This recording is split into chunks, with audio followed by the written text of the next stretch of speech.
Hello and welcome back to the channel campus Gyan. हमारा subject चल रहा है KMBN 401 B 401 emerging technologies in global business environment और आज हम कवर करेंगे यूनिट 5। हमने MBA के सभी सब्जेक्टों की प्लेलिस्ट बना दी है। आप चैनल में जाके प्लेलिस्ट में जाके चेकआउट कर सकते हैं और जिस भी सब्जेक्ट की आपको प्लेलिस्ट चाहिए आप उस सब्जेक्ट का नाम कमेंट कर सकते हैं। आइए शुरू करते हैं वीडियो को। आज की हमारी वीडियो रहेगी यूनिट 5 के बारे में, जिसका ये हेडिंग है social culture and global challenges. इसके अंदर हम ये सभी टॉपिक्स कवर करेंगे, तो वीडियो थोड़ा लंबा हो जाएगा, तो आप वीडियो की स्पीड बढ़ा सकते हैं। सबसे पहले हमारा टॉपिक आता है diversity of different generations in work place. तो वर्क प्लेस के अंदर आजकल बहुत तरीके की मल्टीपल जनरेशन्स आ गई हैं, जिसकी यूनिक कैरेक्टरिस्टिक्स और वैल्यूज़ हैं।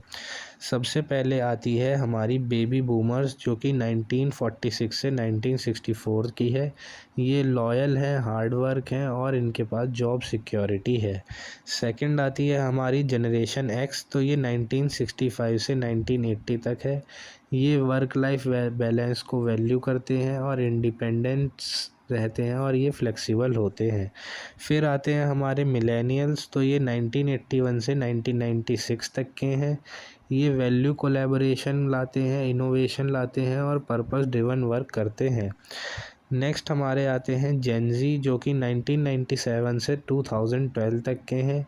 इनके अंदर डाइवर्सिटी है और ये टेक्नोलॉजी और सोशल रिस्पॉन्सिबिलिटी के साथ आते हैं। इसका एग्जांपल देख लेते हैं, तो एक वर्क प्लेस है जहाँ पे कि बेबी बूमर्स लीडरशिप रोल्स के अंदर हैं और मिलेनियल्स जो हैं टेक सेवी रोल्स के अंदर हैं। सेकंड आता है कम्युनिकेशन स्टाइल, तो हर डिफरेंट जनरेशन का डिफरेंट प्रेफरेंसेस हैं कम्युनिकेट करने के। इसका एग्जांपल है कि बेबी बूमर्स प्रेफर करते हैं फेस टू फेस मीटिंग्स, वहीं पर ही मिलेनियल्स फेवर करते हैं डिजिटल कम्युनिकेशन को। थर्ड हमारा आता है वर्क प्रेफरेंसेस, तो जनरेशनल डिफरेंसेस वर्क प्रेफरेंसेस और एक्सपेक्टेशंस को चेंज कर देते हैं। इसका एग्जांपल है कि जेन एक्स जो कि वैल्यू करते हैं फ्लेक्सिबल आवर्स, वहीं पर ही जेन जी हमेशा मीनिंगफुल वर्क देखते हैं। फोर्थ आता है टेक्नोलॉजी एडॉप्शन, तो इसमें लेवल्स वेरी कर सकते हैं कंफर्ट और प्रोफिशिएंसी के आधार पर, जो कि टेक्नोलॉजी के ऊपर होता है।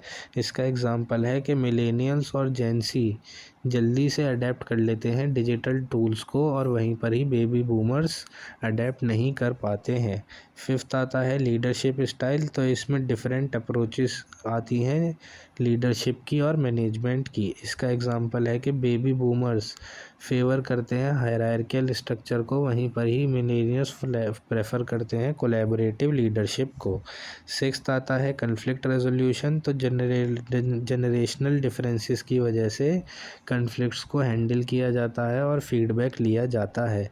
इसका एग्जांपल है कि जेन एक्स जो है ये प्रेफर करते हैं डायरेक्ट फीडबैक को, वहीं पर ही मिलेनियल्स वैल्यू करते हैं कंस्ट्रक्टिव और फ्रीक्वेंट फीडबैक को। सेवेंथ हमारा आता है ट्रेनिंग एंड डेवलपमेंट, तो इसमें हम टेलर करते हैं ट्रेनिंग प्रोग्राम्स को ताकि हम जनरेशन की नीड्स को पूरा कर पाएँ, अलग अलग डिफरेंट जनरेशन की नीड्स को पूरा कर पाएँ। इसका एग्जांपल है कि हम टेक ट्रेनिंग प्रोवाइड करते हैं बेबी बूमर्स को और लीडरशिप डेवलपमेंट प्रोवाइड करते हैं मिलेनियल्स को। अब इसका एग्जांपल देख लेते हैं, तो एक कंपनी जो कि इम्प्लीमेंट करती है मेंटरशिप प्रोग्राम, वहाँ जहाँ पे कि बेबी बूमर्स मेंटर रहते हैं जेनजी एम्प्लॉयज़ के और वो फॉस्टर करते हैं नॉलेज अपनी ट्रांसफ़र करते हैं और कोलैबोरेशन करते हैं। नेक्स्ट हमारा टॉपिक आता है अब issue of inter generational equity. Inter generational equity का मतलब होता है फेयरनेस रिसोर्सेज के डिस्ट्रीब्यूशन के टाइम पर और अपॉर्चुनिटीज़ के टाइम पर अलग अलग जनरेशन्स के बीच में। इसकी डेफिनेशन देख लेते हैं, तो इसमें हम इंश्योर करते हैं कि करंट और फ्यूचर जनरेशन के पास इक्वल रिसोर्सेज रहें और अपॉर्चुनिटीज़ रहें। इसका एग्जांपल है कि सस्टेनेबल डेवलपमेंट पॉलिसीज़ जो कंसीडर करी जाती हैं फ्यूचर जनरेशन्स के लिए। सेकंड आता है इकोनॉमिक इक्विटी, तो इसमें हम एड्रेस करते हैं डिस्पैरिटीज़ को, जो कि वेल्थ के अंदर, इनकम के अंदर आती है डिफरेंट जनरेशन्स के बीच में। इसका एग्जांपल है कंसर्न, जो कि मिलेनियल्स और जेनजी के बीच में आता है जब वो देखते हैं कि उनके पास ज़्यादा स्टूडेंट डेब्ट है या फिर हाउस कॉस्टिंग है। थर्ड आता है एनवायरनमेंट सस्टेनेबिलिटी। तो इसमें हम इंश्योर करते हैं कि जो हमारे करंट एक्शन है ये कॉम्प्रोमाइज़ ना करें हमारे फ्यूचर जनरेशन्स की एबिलिटी को, और हम फ्यूचर जनरेशन्स की नीड्स को पूरा कर पाएँ। इसका एग्जांपल है पॉलिसीज़ जिसकी मदद से हम क्लाइमेट चेंज को कम कर सकते हैं और प्रमोट करते हैं रिन्यूएबल एनर्जी को। फोर्थ आता है हमारा सोशल सिक्योरिटी एंड पेंशन्स। तो हम बैलेंस करते हैं हमारी नीड्स को, जो कि हमारी नीड्स को जब हम रिटायर हो जाएंगे तब, अपनी फ्यूचर सस्टेनेबिलिटी पेंशन सिस्टम के साथ। इसका एग्जांपल है कि रिफॉर्म जो इंश्योर करते हैं long term viability social security systems के लिए। फिफ्थ हमारा आता है एजुकेशन एंड एम्प्लॉयमेंट। तो इसमें हम इक्विटेबल एक्सेस प्रोवाइड करते हैं एजुकेशन जॉब अपॉर्चुनिटीज़ के लिए सभी जनरेशन्स के अंदर। इसका एग्जांपल है कि प्रोग्राम्स जिनकी मदद से अप स्किल किया जाता है ओल्डर वर्कर्स को और सपोर्ट प्रोवाइड किया जाता है यंगर वर्कर्स को, ताकि वो जॉब मार्केट में एंटर हो सकें। सिक्स्थ आता है हेल्थ केयर। तो इसमें हम इंश्योर करते हैं कि हमारे पास हेल्थ केयर हो सभी जनरेशन के पास। इसका एग्जांपल है कि हम हेल्थ केयर की नीड एड्रेस करते हैं एजिंग पॉपुलेशन के लिए, और वहीं पर ही हम इन्वेस्ट करते हैं प्रिवेंटिव केयर यंगर जनरेशन के लिए। सेवेंथ आता है पॉलिटिकल रिप्रेजेंटेशन। तो हम इंश्योर करते हैं कि सभी जनरेशन के इंटरेस्ट को रिप्रेजेंट किया जाए पॉलिटिकल डिसीजन मेकिंग द्वारा। इसका एग्जांपल है कि यूथ एक मूवमेंट लेके आता है क्लाइमेट एक्शन के लिए और सोशल जस्टिस के लिए। अब एग्जांपल देख लेते हैं। तो एक ग्रीन न्यू डील करके एक कंपनी है जो कि एम करती है कि वो क्लाइमेट चेंज लेकर आएंगे, और वहीं पर ही वो जॉब भी क्रिएट करते हैं और प्रमोट करते हैं इकोनॉमिक इक्विटी सभी जनरेशन्स के अंदर। नेक्स्ट हमारा टॉपिक आता है migration, political, economic and human rights perspective. First इसमें देख लेते हैं माइग्रेशन। तो माइग्रेशन एक कॉम्प्लेक्स इशू है जो पॉलिटिकल, इकोनॉमिक और ह्यूमन राइट डायमेंशंस के साथ होता है। इसमें सबसे पहले हम पॉलिटिकल पर्सपेक्टिव देखते हैं। तो माइग्रेशन जो है, ये माइग्रेशन की पॉलिसीज़ जो है ये इनका इम्पैक्ट आता है नेशनल सिक्योरिटी और सॉवरेनिटी पे। सॉवरेनिटी का एक तरीके से मतलब होता है फ्रीडम। इसका एग्जांपल है कि बॉर्डर कंट्रोल मीजर्स और इमिग्रेशन लॉ। सेकंड आता है इकोनॉमिक पर्सपेक्टिव। तो इसमें इम्पैक्ट डाला जाता है इमिग्रेशन और लेबर मार्केट्स पे, इकोनॉमिक ग्रोथ पे और पब्लिक फाइनेंसेस पे। इसका एग्जांपल है जो माइग्रेंट्स कंट्रीब्यूट करते हैं इकोनॉमिक ग्रोथ के अंदर अपनी लेबर और एंटरप्रेन्योरशिप के थ्रू। थर्ड आता है हमारा ह्यूमन राइट्स पर्सपेक्टिव। तो इसमें हम इंश्योर करते हैं जो हमारे राइट्स हैं और हमारी डिग्निटी है माइग्रेंट्स की, वो प्रोटेक्टेड रहे। इसका एग्जांपल है इंटरनेशनल कन्वेंशन जो कि प्रोटेक्ट करती है रेफ्यूजी के राइट्स को और माइग्रेंट्स के राइट्स को। फोर्थ हमारा आता है पुश एंड पुल फैक्टर्स। तो इसमें फैक्टर होते हैं माइग्रेशन के, जैसे कि कन्फ्लिक्ट हो गया, इकोनॉमिक अपॉर्चुनिटीज़ या फिर एनवायरमेंटल चेंज। इसका एग्जांपल है सीरिया, जिसके अंदर सिविल वॉर हुई थी, जिसकी वजह से सीरिया के लोगों ने असाइलम लिया था यूरोप में। फिफ्थ आता है इंटीग्रेशन। तो इसमें चैलेंजेस होते हैं और अपॉर्चुनिटीज़ होती है जो इंटीग्रेट करती है माइग्रेंट्स को, ताकि वो होस्ट कर सकें सोसाइटीज़ को। इसका एग्जांपल है लैंग्वेज ट्रेनिंग और एम्प्लॉयमेंट प्रोग्राम माइग्रेंट्स के लिए। सिक्स्थ आता है रेमिटेंस। तो इसमें हम रोल ऑफ रेमिटेंस लेके आते हैं ताकि हम सपोर्ट कर पाए फैमिलीज़ को और माइग्रेंट की इकनॉमीज़ को और इनकी होम कंट्रीज़ की, माइग्रेंट्स की होम कंट्रीज़ की इकनॉमीज़ को। इसका एग्जांपल है कि हम माइग्रेंट्स को मनी सेंड करते हैं उनकी फैमिलीज़ को और उनकी डेवलपिंग कंट्रीज़ के अंदर। सेवेंथ आता है ग्लोबल गवर्नेंस। तो इसमें रोल आता है इंटरनेशनल ऑर्गेनाइजेशन का जो कि मैनेज करती है माइग्रेशन को। इसका एग्जांपल है United nation high commission for refugee, UNHCR, जो कि सपोर्ट करती है रेफ्यूजीज़ को। अब एग्जांपल देख लेते हैं। तो ग्लोबल कम्पैक्ट जो कि सेफ़, ऑर्डरली और रेगुलर माइग्रेशन को प्रमोट करता है इंटरनेशनल कॉरपोरेशन और माइग्रेशन इश्यूज़ के ऊपर। अब नेक्स्ट हमारा टॉपिक आता है migrant crisis in European union. तो माइग्रेंट क्राइसिस आई थी यूरोपियन यूनियन के लिए, जो कि बहुत बड़ा चैलेंज बन के आई थी पॉलिटिकल, इकोनॉमिक और ह्यूमैनिटेरियन इम्प्लिकेशंस के साथ।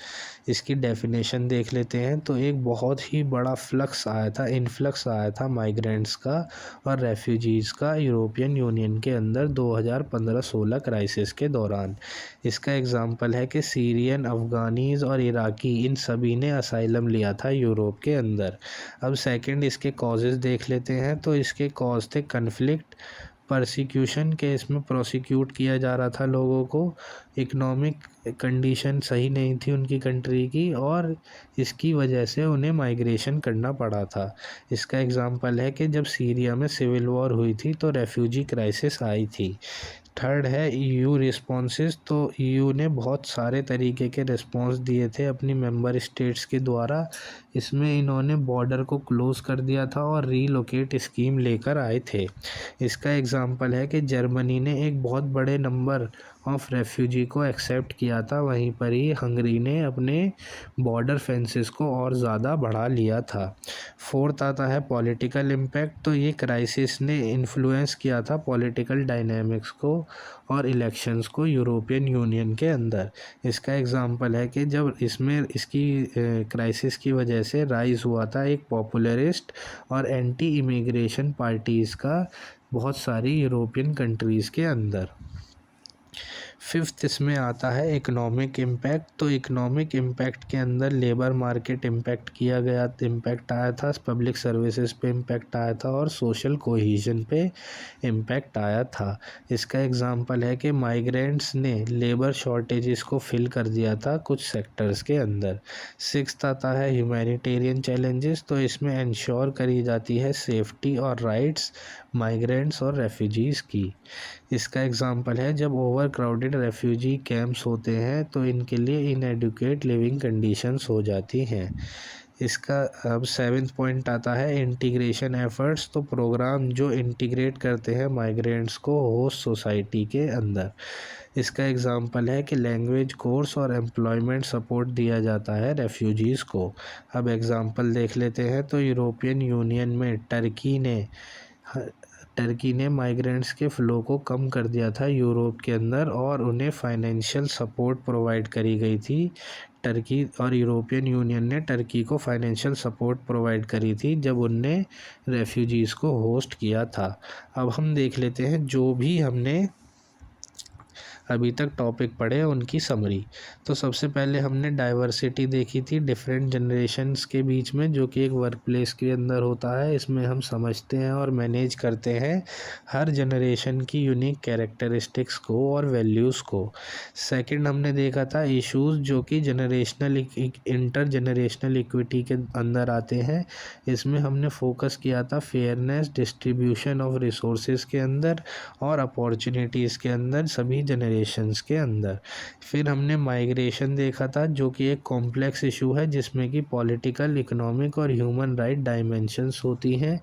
इसमें हम कॉम्प्रिहेंसिव और एक कोऑपरेटिव सॉल्यूशन लेकर आते हैं।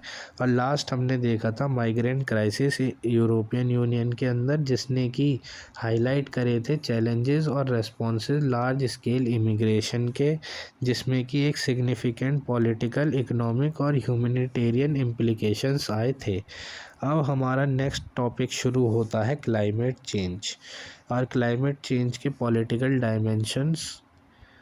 क्लाइमेट चेंज सबसे पहले देख लेते हैं क्या है। क्लाइमेट चेंज एक ग्लोबल इशू है जिसकी बहुत बड़ी पॉलिटिकल इम्प्लिकेशन है। ये सबसे पहले इसमें आता है इंटरनेशनल एग्रीमेंट। तो ग्लोबल एफर्ट्स जो एड्रेस करते हैं क्लाइमेट चेंज को इंटरनेशनल एग्रीमेंट्स के थ्रू। इसका एग्ज़ाम्पल है पेरिस एग्रीमेंट जो एम करता है ग्लोबल वार्मिंग को जो कि एम करता है कि वो ग्लोबल वार्मिंग को 2 डिग्री सेल्सियस से कम कर देगा। सेकंड आता है नेशनल पॉलिसीज़, तो कंट्री जो इम्प्लीमेंट करती हैं पॉलिसीज़ जो कि रिड्यूस करे ग्रीन हाउस एमिशन को और प्रमोट करे रिन्यूएबल एनर्जी को।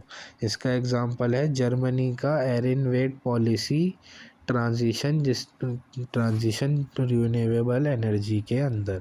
थर्ड आता है पॉलिटिकल विल, तो ये एक रोल आता है इसमें पॉलिटिकल लीडरशिप का और कमिटमेंट का, जिसमें कि एड्रेस किए जाता है क्लाइमेट चेंज को।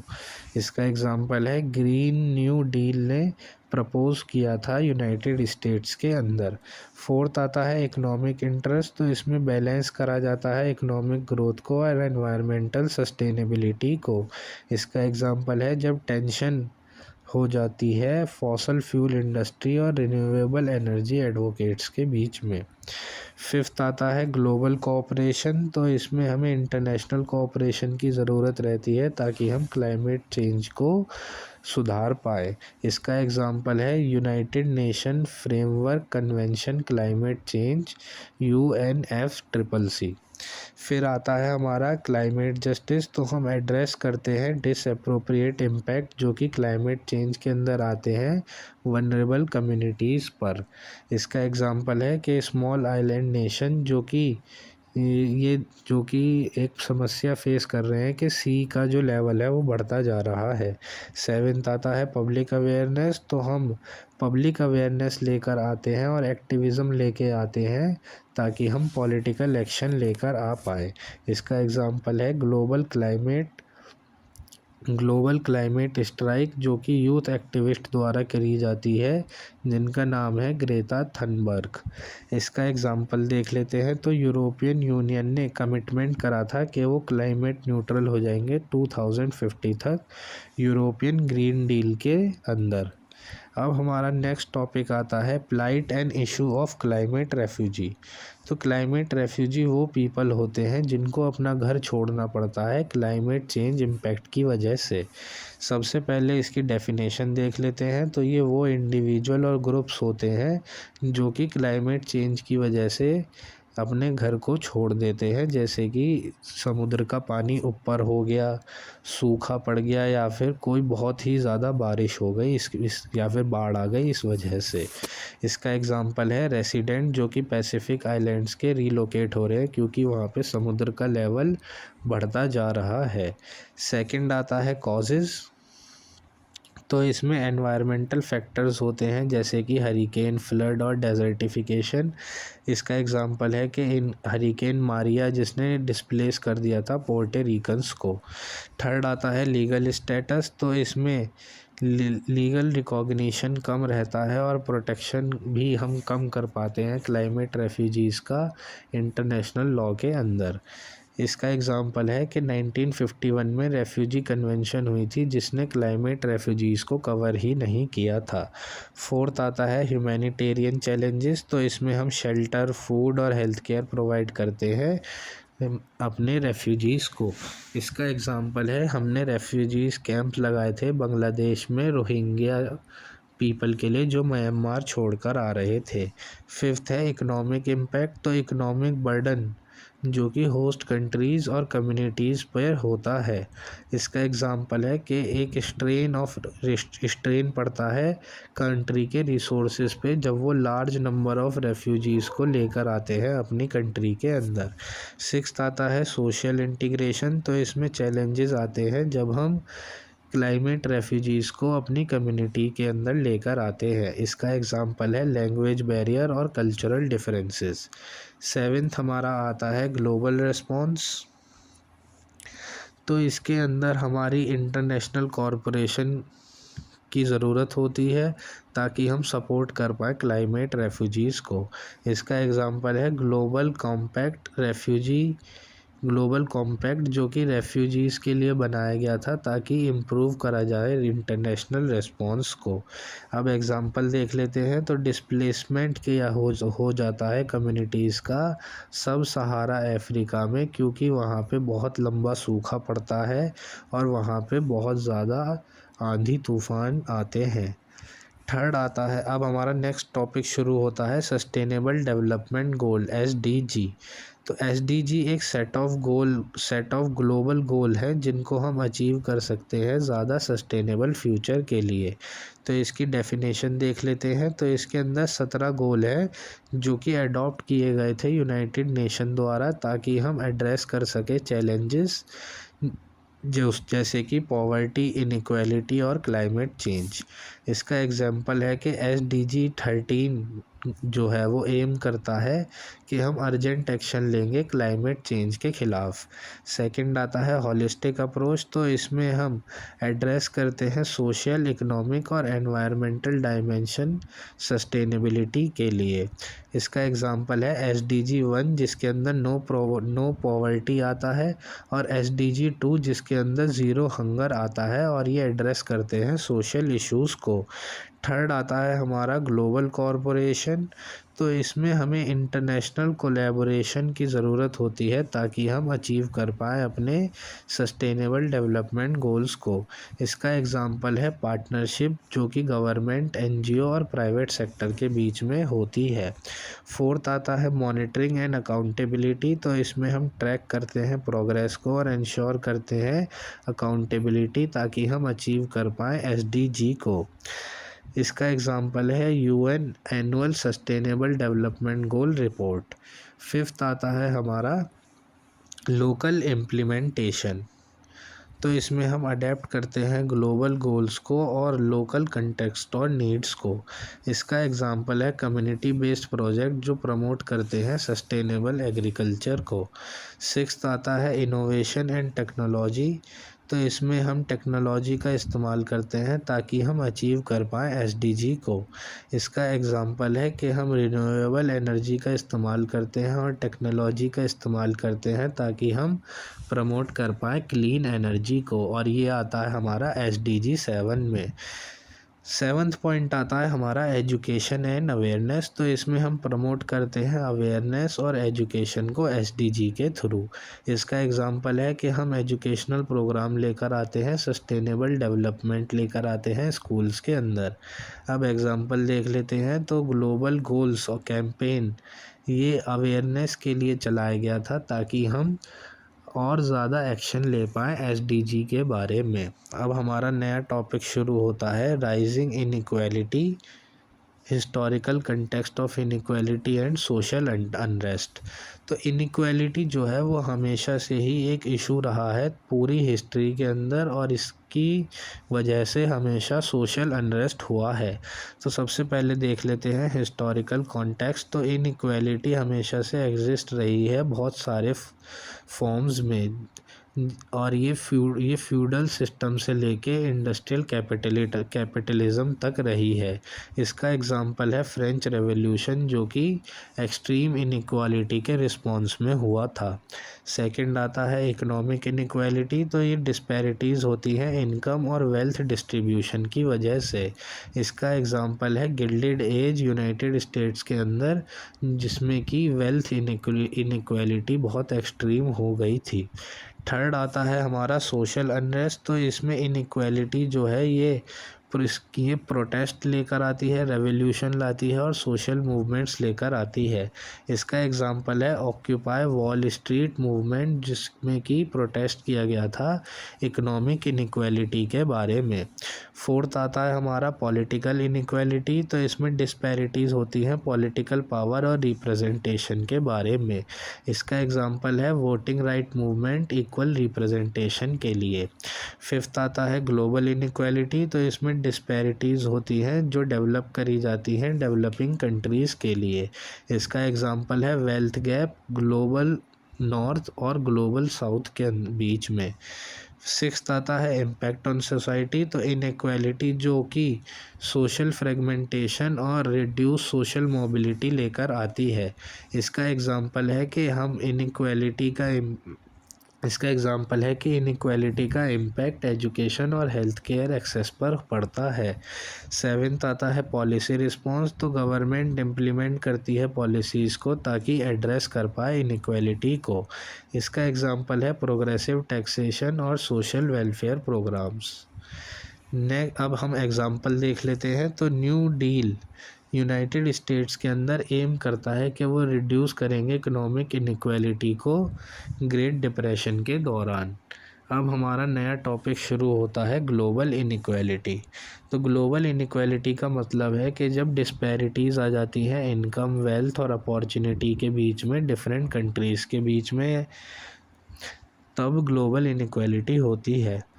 सबसे पहले इसमें आती है इनकम इनइक्वालिटी। तो इसमें इनकम लेवल पर इनइक्वालिटी आ जाती है कंट्रीज़ के बीच में। इसका एग्जांपल है इनकम गैप रिचेस्ट और पुअरेस्ट कंट्रीज़ का। सेकंड आता है वेल्थ इनइक्वालिटी। तो इसमें वेल्थ डिस्ट्रीब्यूशन के बारे में इनइक्वालिटी आ जाती है। इसका एग्जांपल है कंसंट्रेशन ऑफ वेल्थ, जो कि कुछ इंडिविजुअल के पास होती है। थर्ड आता है एक्सेस टू रिसोर्स। तो इसमें अनइक्वल एक्सेस दिया जाता है रिसोर्सेज का, जैसे कि एजुकेशन, हेल्थ केयर और क्लीन वाटर। इसका एग्जांपल है कि लिमिटेड एक्सेस में दिया जाता है एजुकेशन को डेवलपिंग कंट्रीज़ के अंदर। फोर्थ हमारा आता है ग्लोबल ट्रेड। तो इसमें इम्पैक्ट पड़ता है ग्लोबल ट्रेड के ऊपर। इसमें इनइक्वालिटी का इम्पैक्ट पड़ता है ग्लोबल ट्रेड के ऊपर। इसका एग्जांपल है कि ट्रेड पॉलिसी जो फेवर करती हैं डेवलप्ड कंट्रीज़ से ज़्यादा। फिफ्थ आता है टेक्नोलॉजी डिवाइड। तो इसमें कुछ कंट्रीज़ के पास लेटेस्ट टेक्नोलॉजी आ जाती है और कुछ कंट्रीज़ के पास डिजिटल रिसोर्सेज बहुत कम रह जाते हैं। इसका एग्जांपल है डिजिटल डिवाइड, जो कि अर्बन और रूरल एरियाज़ में आप देख सकते हैं। सिक्स्थ आता है क्लाइमेट चेंज। तो इसमें डिसप्रपोर्शनेट इम्पैक्ट पड़ता है क्लाइमेट चेंज के बारे में और पुअरर कंट्रीज़ पर। इसका एग्जांपल है स्मॉल आइलैंड नेशन, जो कि सी लेवल का राइज को झेल रहे हैं। सेवेंथ आता है इंटरनेशनल एड। तो इसमें इंटरनेशनल एड प्रोवाइड करी जाती है ग्लोबल इनइक्वालिटी के लिए, ग्लोबल इनइक्वालिटी को ख़त्म करने के लिए। इसका एग्जांपल है कि हम डेवलपमेंट एड प्रोग्राम लेकर आते हैं ताकि हम पॉवर्टी को कम से कम कर पाएँ। अब एक एग्जांपल देख लेते हैं। तो यूनाइटेड नेशन ने कुछ एफ़र्ट करे थे ताकि ग्लोबल इनइक्वालिटी को कम किया जा सके, और ये सस्टेनेबल डेवलपमेंट गोल्स के थ्रू, SDG के थ्रू करने की कोशिश करी गई थी। अब हमारा नया टॉपिक शुरू होता है सोशल एंड इकोनॉमिक रिफॉर्म। तो सोशल और इकोनॉमिक रिफॉर्म एम करते हैं कि हम एड्रेस करें इनइक्वालिटी को और प्रमोट करें सस्टेनेबल डेवलपमेंट को। सबसे पहले आता है हमारा प्रोग्रेसिव टैक्सेशन। तो इसमें हम इम्प्लीमेंट करते हैं टैक्स पॉलिसीज़ को जो रिड्यूस करते हैं इनकम इनइक्वालिटी को। इसका एग्जांपल है higher tax rate higher income bracket के लिए। सेकंड आता है सोशल वेलफेयर प्रोग्राम। इसमें हम प्रोवाइड करते हैं सपोर्ट वनरेबल पॉपुलेशंस को। इसका एग्जांपल है यूनिवर्सल हेल्थ केयर और सोशल सिक्योरिटी सिस्टम्स। थर्ड आता है एजुकेशन रिफॉर्म्स। तो इसमें हम इम्प्रूव करते हैं एक्सेस, हमारी क्वालिटी एजुकेशन सभी के लिए। इसका एग्जांपल है फ्री और सब्सिडाइज एजुकेशन प्रोग्राम। फोर्थ आता है लेबर राइट। तो इसमें हम स्ट्रेंथन करते हैं लेबर राइट और प्रोटेक्शन को। इसका एग्जांपल है कि हम मिनिमम वेज लॉज लेके आते हैं वर्कर्स राइट मूवमेंट के द्वारा। फिफ्थ आता है हेल्थ केयर एक्सेस। तो इसमें हम इंश्योर करते हैं कि हमारे पास एक्सेस रहे अफोर्डेबल हेल्थ केयर का। इसका एग्जांपल है पब्लिक हेल्थ केयर सिस्टम, जो कि कुछ कंट्रीज़ में प्रोवाइड किया जाता है, जैसे कि कनाडा। सिक्स्थ आता है एनवायरमेंटल पॉलिसीज़। तो इसमें हम पॉलिसीज़ को इम्प्लीमेंट करते हैं ताकि हम प्रमोट करें सस्टेनेबिलिटी को और एड्रेस करते हैं हम क्लाइमेट चेंज को। इसका एग्जांपल है रिन्यूएबल एनर्जी इंसेंटिव और कार्बन टैक्सेस। इस सेवेंथ पॉइंट आता है हमारा इकोनॉमिक डाइवर्सिफिकेशन। तो इसमें हम प्रमोट करते हैं इकोनॉमिक डाइवर्सिफिकेशन ताकि हम रिड्यूस करें डिपेंडेंसी सिंगल इंडस्ट्री के ऊपर। इसका एग्जांपल है कि हम डाइवर्सिफाई करते हैं इकोनॉमिक्स को, जो कि ऑयल डिपेंडेंट कंट्रीज़ हैं। अब इसका एग्जांपल देख लेते हैं। तो न्यू डील जो यूनाइटेड स्टेट्स के अंदर है, इसके अंदर सोशल इकोनॉमिक रिफॉर्म्स लेके आए जाते हैं ताकि एड्रेस कर सके ग्रेट डिप्रेशन को। अब हमने जो भी सब अभी तक टॉपिक पढ़े थे उन टॉपिक के बारे में देख लेते हैं। तो सबसे पहले हमने क्लाइमेट चेंज देखा था। इसमें हमने सिग्निफिकेंट पॉलिटिकल डायमेंशन देखी थी, जिसमें कि ग्लोबल कॉरपोरेशन और पॉलिसी एक्शन की ज़रूरत रहती है। फिर हमने क्लाइमेट रेफ्यूजीज़ के बारे में पढ़ा था, जिन्हें बहुत सारे चैलेंजेस फेस करने पड़ते हैं, और इनकी नीड और लीगल रिकॉग्निशन के बारे में और ह्यूमैनिटेरियन सपोर्ट के बारे में पढ़ा था। फिर हमने पढ़ा था सस्टेनेबल डेवलपमेंट गोल एसडीजी के बारे में, जो कि एक कॉम्प्रिहेंसिव फ्रेमवर्क प्रोवाइड करते हैं ग्लोबल चैलेंजेस को एड्रेस करते हुए। फिर हमने राइजिंग इनइक्वालिटी को पढ़ा था, जो कि जिसकी एक बहुत हिस्टोरिकल रूट है और ये हमेशा सोशल अनरेस्ट लेकर आती है। इसमें हमने देखा था कि सोशल और इकोनॉमिक रिफॉर्म्स की कितनी ज़्यादा ज़रूरत रहती है। फिर हमने देखा था ग्लोबल इनइक्वालिटी को, जिसकी वजह से ग्लोबल इनइक्वालिटी जो कि इनकम, वेल्थ और अपॉर्चुनिटीज़ के अंदर होती है कुछ कंट्रीज़ के बीच में। और लास्ट हमने देखा था सोशल एंड इकोनॉमिक रिफॉर्म, जो कि एसेंशियल रहते हैं इनइक्वालिटी को एड्रेस करने में, और हम सस्टेनेबल डेवलपमेंट लेकर आते हैं। अब हमारा नया टॉपिक शुरू होता है, privacy in digital world, complexity of privacy issue.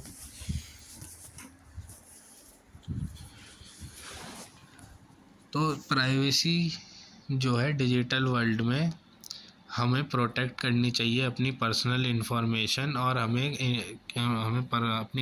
Personal information protect करनी चाहिए, और हमेशा कनेक्टेड रहना चाहिए हमें डेटा ड्रिवन एनवायरनमेंट के साथ।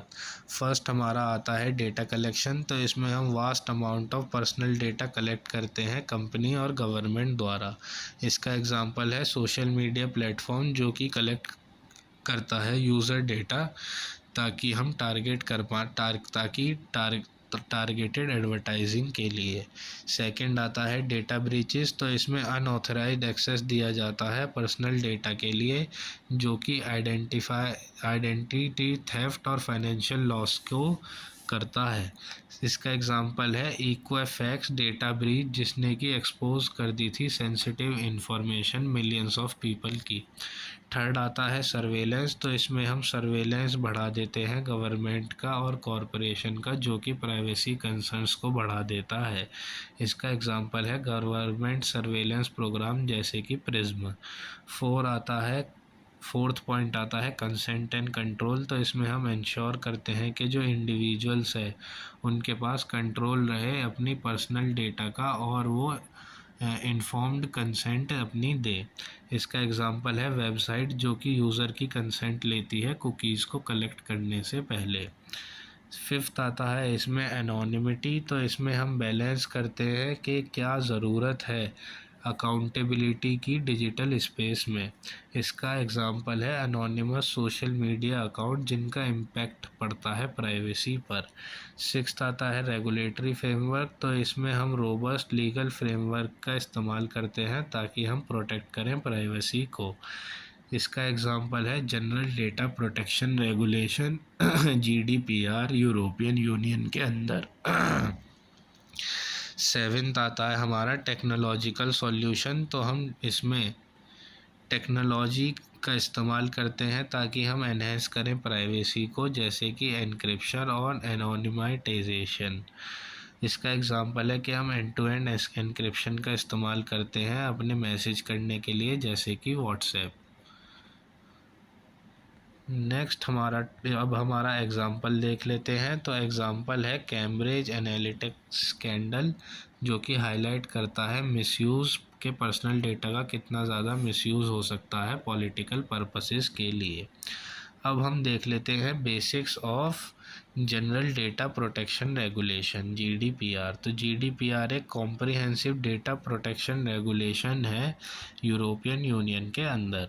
इसकी डेफिनेशन देख लेते हैं। तो जीडीपीआर एक रेगुलेशन है जो कि एम करता है कि वो प्रोटेक्ट करे पर्सनल डेटा को और प्राइवेसी को यूरोपियन सिटीजन्स की। इसका एग्जांपल है कि कंपनी को हमेशा कंप्लाई करना पड़ता है जीडीपीआर के लिए जब वो हैंडल करती है यूरोपियन यूनियन के ईयू सिटीजन्स का डेटा। सेकंड आता है स्कोप, तो ये अप्लाई किया होता है सभी ऑर्गेनाइजेशन पे जो कि प्रोसेस करती हैं पर्सनल डेटा EU सिटीजन्स का, चाहे उसकी कोई भी लोकेशन हो। इसका एग्जांपल है कि एक US बेस्ड कंपनी जिसे कंप्लाई करना पड़ता है GDPR के लिए जब वो EU सिटीजन्स के डेटा को प्रोसेस करती है। अब इसके की प्रिंसिपल्स देख लेते हैं। तो सबसे पहला है लॉफुलनेस, फेयरनेस एंड ट्रांसपेरेंसी। तो डेटा को हमेशा प्रोसेस किया जाए लॉफुली और ट्रांसपेरेंटली। सेकंड है पर्पस लिमिटेशन, तो डेटा को हमेशा कलेक्ट करा जाए स्पेसिफाइड और एक्सप्लिसिट पर्पसेस के लिए। थर्ड है इसमें डेटा मिनिमाइजेशन, तो इसमें जब नेसेसरी हो तब ही डेटा को कलेक्ट किया जाए। इसका एग्जांपल है कि एक कंपनी जो कि क्लियरली बताती है कि वो किस लिए डेटा कर रही है कलेक्ट और उसका क्या यूज़ रहेगा।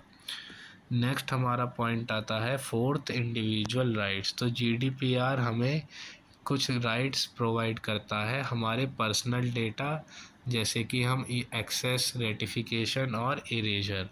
इसका एग्जांपल है कि यूज़र रिक्वेस्ट कर सकता है कि उसका डेटा कौन सी कंपनी के पास कितना है और पूछ सकता है कि उस कंपनी ने उस डेटा को डिलीट करा या फिर नहीं। फिफ्थ आता है कंसेंट, तो ऑर्गेनाइजेशन को हमेशा एक्सप्लिसिट कंसेंट लेनी होती है इंडिविजुअल से जब वो उनके डेटा को प्रोसेस करते हैं। इसका एग्जांपल है वेबसाइट जो कि डिस्प्ले करते हैं कुकी कंसेंट बैनर्स।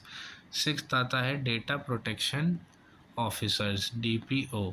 तो ये ऑर्गेनाइजेशन है जो अपॉइंट करती है DPO को ताकि वो ओवरसी करें कि GDPR के स्टैंडर्ड्स को फॉलो किया जा रहा है।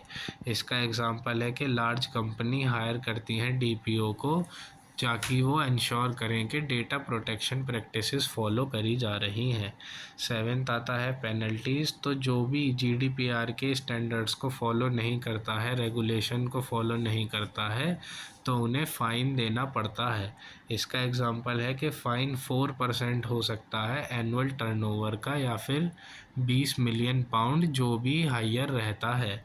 इसका एग्जांपल देख लेते हैं। तो गूगल को फ़ाइन किया गया था 50 मिलियन पाउंड के लिए फ्रेंच डेटा प्रोटेक्शन अथॉरिटी द्वारा GDPR की वायलेशंस में। नेक्स्ट हमारा टॉपिक आता है इम्पोर्टेंस ऑफ पर्सनल डेटा। तो पर्सनल डेटा बहुत ज़्यादा वैल्यूएबल होता है और ये हमेशा प्रोटेक्टेड रहना चाहिए ताकि हम इंश्योर कर सकें कि हमारे पास प्राइवेसी और सिक्योरिटी है। सबसे पहले आता है हमारा आइडेंटिटी थेफ्ट, तो इसमें हमारा पर्सनल डेटा जो कि इस्तेमाल किया जाता है आइडेंटिटी थेफ्ट और फ्रॉड के लिए। इसका एग्जांपल है कि क्रिमिनल जो कि चुरा लेते हैं सोशल सिक्योरिटी नंबर ताकि वो क्रेडिट अकाउंट खोल सके। सेकंड आता है हमारा टारगेटेड एडवर्टाइजिंग, तो इसमें पर्सनल डेटा का इस्तेमाल किया जाता है टारगेटेड एडवर्टाइजिंग के लिए जो कि प्राइवेसी कंसर्न लेकर आता है। इसका एग्जांपल है ऑनलाइन ऐड जो कि ब्राउजिंग हिस्ट्री के अनुसार होते हैं। थर्ड आता है हमारा फाइनेंशियल इन्फॉर्मेशन, तो इसमें हम प्रोटेक्ट करते हैं फाइनेंशियल डेटा को जो कि क्रूशियल होता है कि हम फाइनेंशियल लॉस को प्रिवेंट कर सकें। इसका एग्जांपल है कि क्रेडिट कार्ड की इन्फॉर्मेशन जो कि डेटा ब्रीच द्वारा चुराई जा सकती है। फोर्थ आता है हेल्थ इन्फॉर्मेशन, तो इसमें सेंसिटिव डेटा होता है हेल्थ का जो कि हमेशा प्रोटेक्ट करना चाहिए ताकि हम कॉन्फिडेंशियलिटी को इंश्योर कर सकें। इसका एग्जांपल है मेडिकल रिकॉर्ड जो कि इस्तेमाल करे जाते हैं बिना कंसेंट के। फिफ्थ आता है रेपुटेशन मैनेजमेंट, तो इसमें पर्सनल डेटा जो है ये इम्पैक्ट करता है इंडिविजुअल की रेपुटेशन पे जब ये मिसयूज़ किया जाता है।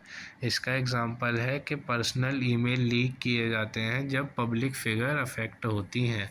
सिक्स्थ आता है लीगल कंप्लायंस, तो इसमें प्रोटेक्ट किया जाता है पर्सनल डेटा और एक लीगल रिक्वायरमेंट लेकर आते हैं हम GDPR की रेगुलेशंस के अंदर। इसका एग्जांपल है कंपनी कंपनीज जो कि फ़ाइन फेस करती हैं नॉन कंप्लायंस और डेटा प्रोटेक्शन लॉज में। 7th आता है हमारा ट्रस्ट एंड कॉन्फिडेंस, तो हम इंश्योर करते हैं डेटा प्रोटेक्शन जो कि बिल्ड करता है हमारे ट्रस्ट और कॉन्फिडेंस को यूज़र्स के अंदर। इसका एग्जांपल है कंपनीज जिनके अंदर स्ट्रॉन्ग डेटा प्रोटेक्शन की प्रैक्टिसेस होती है, वो कस्टमर की लॉयल्टी को गेन कर लेते हैं। अब इसका एग्जांपल देख लेते हैं। तो इसकी इम्पोर्टेंस है कि हम पर्सनल डेटा को प्रोटेक्ट करें, और ये हाईलाइट किया गया था फेसबुक कैम्ब्रिज एनालिटिका स्कैंडल के बाद। अब हमारा नया टॉपिक शुरू होता है एग्जिस्टेंशियल थ्रेट। तो हमारे पास 5 तरीके के रिस्क है जो कि एआई से एसोसिएटेड होते हैं।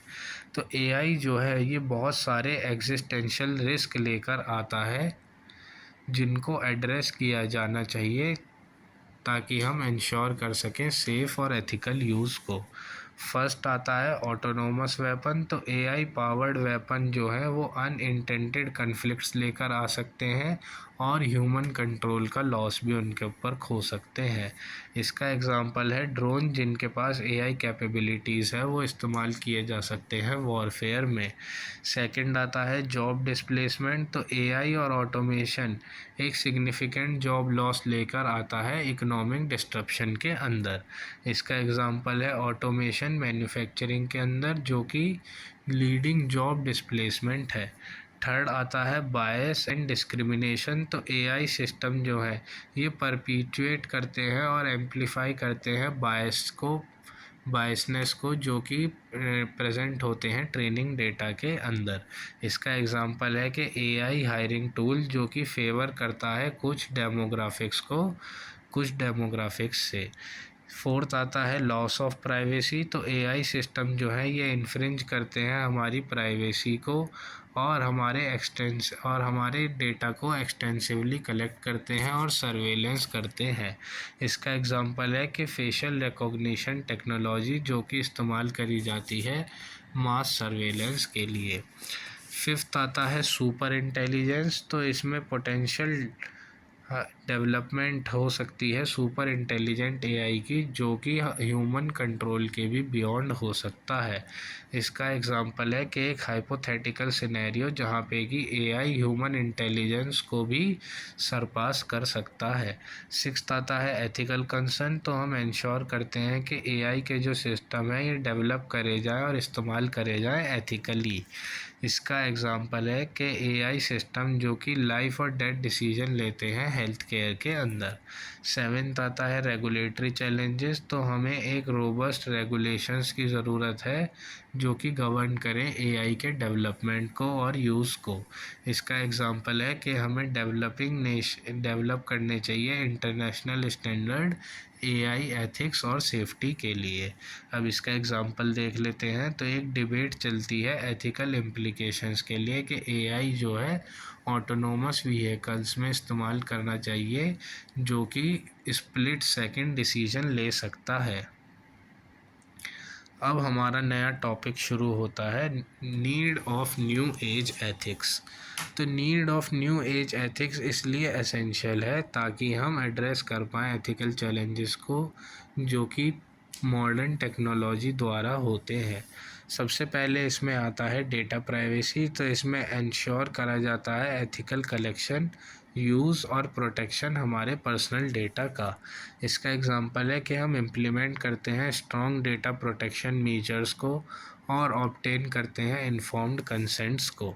सेकंड हमारा आता है एआई एथिक्स। तो इसमें हम डेवलप करते हैं एथिकल गाइडलाइन एआई डेवलपमेंट और यूज़ के लिए। इसका एग्जांपल है कि हम इंश्योर करते हैं एआई सिस्टम ट्रांसपेरेंट रहे, फेयर रहे और अकाउंटेबल रहे। थर्ड आता है एनवायरमेंटल इम्पैक्ट। तो इसमें हम कंसीडर करते हैं एनवायरमेंटल इम्पैक्ट जो कि हमारे टेक्नोलॉजी एडवांसमेंट में आता है। इसका एग्जांपल है कि हम प्रमोट करते हैं सस्टेनेबल प्रैक्टिसेस को टेक मैन्युफैक्चरिंग में। फोर्थ आता है सोशल रेस्पॉन्सिबिलिटी। तो इसमें हम इंश्योर करते हैं टेक्नोलॉजी बेनिफिट्स जो कि सोसाइटी एज अ होल होता है और इसमें हम इनइक्वालिटी को इंक्लूड नहीं करते हैं। इसका एग्जांपल है कि हम ब्रिज करते हैं डिजिटल डिवाइड को इंक्लूसिव टेक इनिशिएटिव्स के द्वारा। फिफ्थ हमारा आता है ट्रांसपेरेंसी एंड अकाउंटेबिलिटी। तो हम प्रमोट करते हैं ट्रांसपेरेंसी और अकाउंटेबिलिटी को टेक्नोलॉजिकल प्रैक्टिसेस के अंदर। इसका एग्जांपल है कि कंपनी जो कि डिस्क्लोज़ करती है अपने डेटा यूसेज की प्रैक्टिसेस को कि वो कितनी अकाउंटेबल है ब्रीचेस के लिए। सिक्स्थ आता है ह्यूमन राइट। तो इसमें हम प्रोटेक्ट करते हैं ह्यूमन राइट को डिजिटल एज के अंदर। इसका एग्जांपल है कि हम इंश्योर करते हैं फ्रीडम ऑफ एक्सप्रेशन और प्राइवेसी को ऑनलाइन। सेवेंथ आता है ग्लोबल कॉरपोरेशन। तो इसमें एनकरेज किया जाता है इंटरनेशनल कॉरपोरेशन ताकि एड्रेस किया जाए ग्लोबल एथिकल चैलेंजेस को। इसका एग्जांपल है कोलैबोरेटिव एफर्ट जो कि रेगुलेट करते हैं एआई और डेटा प्राइवेसी ग्लोबली। और लास्ट हमारा एग्जांपल आता है तो इसमें हम डेवलपमेंट करते हैं एथिकल एआई फ्रेमवर्क को जो कि ऑर्गेनाइजेशन द्वारा किया जाता है और पार्टनरशिप में किया जाता है एआई की। अब हम देख लेते हैं जो भी हमने टॉपिक्स पढ़े थे उनके बारे में। तो सबसे पहले हमने देखा था प्राइवेसी इन डिजिटल वर्ल्ड। इसमें हम प्रोटेक्ट करते हैं पर्सनल डेटा को एक कनेक्टेड एनवायरनमेंट के अंदर और इसमें कुछ चैलेंजेस आते हैं जैसे कि डेटा ब्रीचेस और सर्वेलेंस। फिर हमने जीडीपीआर देखा था जो कि एक कॉम्प्रिहेंसिव फ्रेमवर्क है डेटा प्रोटेक्शन के लिए यूरोपियन यूनियन में और ये एम्फसाइज करती है इंडिविजुअल राइट्स और कंसेंट को। फिर हमने पर्सनल डेटा के बारे में देखा था जो कि वैल्यूएबल रहता है और हमेशा प्रोटेक्ट करना चाहिए ताकि हम प्रिवेंट कर पाए आइडेंटिटी थेफ्ट पर फाइनेंशियल लॉस और रेपुटेशनल डैमेज को। और फिर हमने देखा था एग्जिस्टेंशियल थ्रेट ऑन एआई। इसमें ऑटोनोमस वेपन, जॉब डिस्प्लेसमेंट, बायस और लॉस ऑफ प्राइवेसी और सुपर इंटेलिजेंस एआई देखा था। फिर हमने पढ़ा था न्यू एज एथिक्स जो कि बहुत एसेंशियल होता है एथिकल चैलेंजेस के लिए जो कि मॉडर्न टेक्नोलॉजीज़ लेकर आती हैं।